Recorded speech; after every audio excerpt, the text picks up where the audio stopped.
আসসালামু আলাইকুম। আজকে আপনাদের সাথে রসগোল্লা রেসিপিটা শেয়ার করব আর বাড়িতে বসে কিভাবে পারফেক্ট একটা রসগোল্লা তৈরি করা যায় সেরকমই সব রকম টিপস আপনাদের সাথে শেয়ার করব। আশা করছি আপনাদের যখন রসগোল্লাটা বানাবেন তখন অবশ্যই উপকারিত হবেন আর এরকম পারফেক্ট একটা রসগোল্লা বানাতে পারবেন। রসগোল্লা পছন্দ করে না এমন মনে হয় কেউ নেই, ছোট থেকে বড় যে কোনো রকমের লোকেরাই কিন্তু এই রসগোল্লাটা বেশ পছন্দ করে। তো বাজার থেকে আর চড়া দামে কিনতে হবে না, এবার খুব সহজেই বাসায় বানিয়ে নিতে পারবেন এরকম মজাদার রসগোল্লা, রসের টইটুম্বুর রসগোল্লা। হাতে নিলেই দেখা যাচ্ছে রসটা একদম গড়িয়ে পড়তেছে, আবার যখন রসের ভিতরে দিয়ে দিচ্ছি চুপসে রসটা নিয়ে নিচ্ছে। হয়তোবা আমার হাতের দিকে তাকিয়ে আপনারা বুঝতে পারছেন। আর এখানে আমি 1 লিটার দুধের আজকে রসগোল্লাটা তৈরি করব। তো কড়াইয়ের ভিতরে প্রথমে আমি 1 লিটার দুধ নিয়ে নিচ্ছি। ফুল ক্রিম গরুর দুধই নিতে হবে।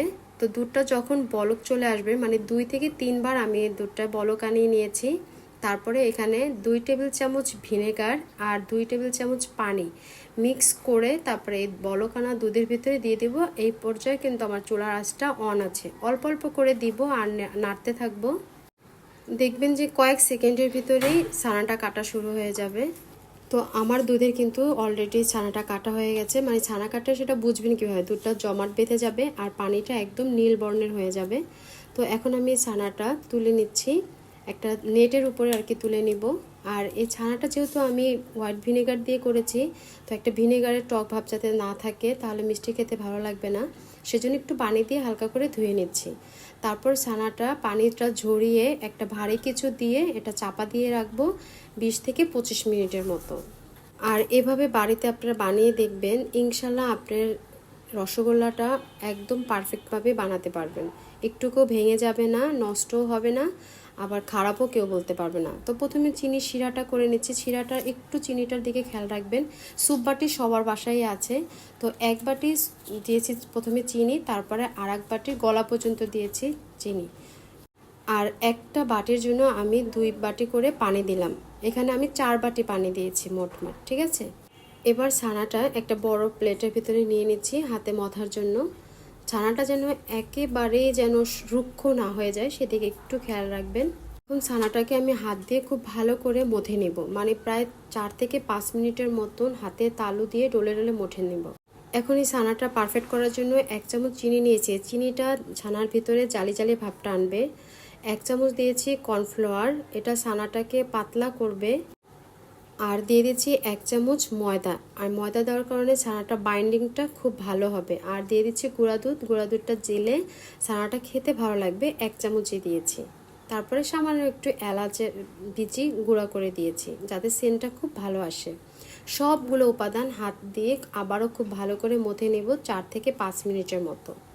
যখন দেখবেন যে আপনার এই ছানাগুলা এক জায়গায় জমাট বেঁধে যাচ্ছে আর মানে হাতেও লাগতেছে না, এবং কি যে ট্রেটাতে করতেছেন সেই ট্রেটা তো আটকে থাকতেছে না, তখনই বুঝবেন যে আপনার ছানাটা একদম পারফেক্ট হয়ে গেছে। দেখতেই পাচ্ছেন একটা ডোর মতন আর কি হয়ে গেছে আমার। আর এই ছানাটাতে আমি কোনো ধরনের বাটার বা ঘি তেল টেল কোনো কিছু ব্যবহার করিনি। তো এখন এটা থেকে আমি ছোট ছোট করে রসগোল্লার সাইজ নিয়ে নিব। আসলে সাইজটা আপনাদের ইচ্ছে অনুযায়ী ছোট বড় করে নিতে পারেন। তো এভাবে নিয়ে হাতে তালুতে আমি একদম একটা রাউন্ড শেপ দিয়ে নেব, মানে একেবারে গোল শেপ হয়ে যাবে। আর এই ছানাটা দেখেই বুঝতে পারতেছেন কোনো রকম ক্র্যাক হয়নি। যদি মনে করেন ফাটল ধরে যেত তাহলে বুঝতে হতো যে ছানাটা পারফেক্ট হয়নি। এখন যে চুলায় আমি শিরাটা বসিয়ে দিয়েছি, শিরাটার ভিতরে বলক চলে আসছে। এখন 1 টেবিল চামচ গুঁড়া দুধের ভিতরে আমি পানি দিয়ে শিরার ভিতরে দিয়ে দিচ্ছি, এটা ময়লা কাটার সাহায্য করবে। মানে চিনির ভিতরে অনেক সময় ময়লা থাকতে পারে, সেই ময়লাটা এটা দেওয়ার ফলে উপরের দিকে দেখবেন যে ফেনার মতো ভেসে আসবে, তখন এটা ফেলে দিলেই হয়ে যাবে। তারপরে ফুটন্ত গরম শিরার ভিতরে আমি আমার মিষ্টিগুলো দিয়ে দিব। আর এটা হাই হিটেই করতে হবে। তো হাই হিটে করতে গেলে দেখা যায় যে বলক চলে আসে, তখন ঢাকনাটা তুলে হালকা একটু নেড়ে তারপর আবার ঢাকনাটা দিয়ে নিতে হবে। এভাবে প্রায় 10 মিনিট করেছি। চিনির শিরাটা যেন ঘন না হয়ে যায় সেজন্য আমি 1 চামচ ময়দা পানিতে গুলে তারপরে চিনির শিরার ভিতরে দিয়ে দিয়েছি। আর দেখতে পাচ্ছেন যখন এটা মানে রসগোল্লাটা হয়ে যাবে তখন কিন্তু উপরের দিকে ভেসে চলে আসবে। এ পর্যায়ে আমি আবারও ঢাকনা দিয়ে এটা আরও 5 মিনিট রান্না করে নেব হাই হিটে। আর একটা চুলায় আমি গরম পানি বসিয়ে নিয়েছি, আর এখানে আমি 1 বাটি গরম পানি এখানে দিয়ে দিলাম। মানে আমার চিনির শিরাটা যাতে পাতলা থাকে, পাতলা না থাকলে কিন্তু মিষ্টি ভালো হবে না। এখন আপনার রসগোল্লাটা যে হয়েছে সেটার প্রমাণ হিসেবে দেখতে পাচ্ছেন আমার এটা কিন্তু পানির ভিতরে ডুবে আছে, তার মানে রসগোল্লাটা হয়ে গেছে। আরও 2 মিনিট জাল করে তারপর আমি চুলাটা অফ করে রসগোল্লাটা একদম ঠান্ডা করে নিয়েছি। আর এটা মাটির হাঁড়িতে আমি পরিবেশন করব টেবিলে, এর জন্য রেখে নর্মাল ফ্রিজে 6 থেকে 7 ঘন্টার মতো রাখার চেষ্টা করবেন। ব্যাস তৈরি হয়ে গেল আমার রসগোল্লা।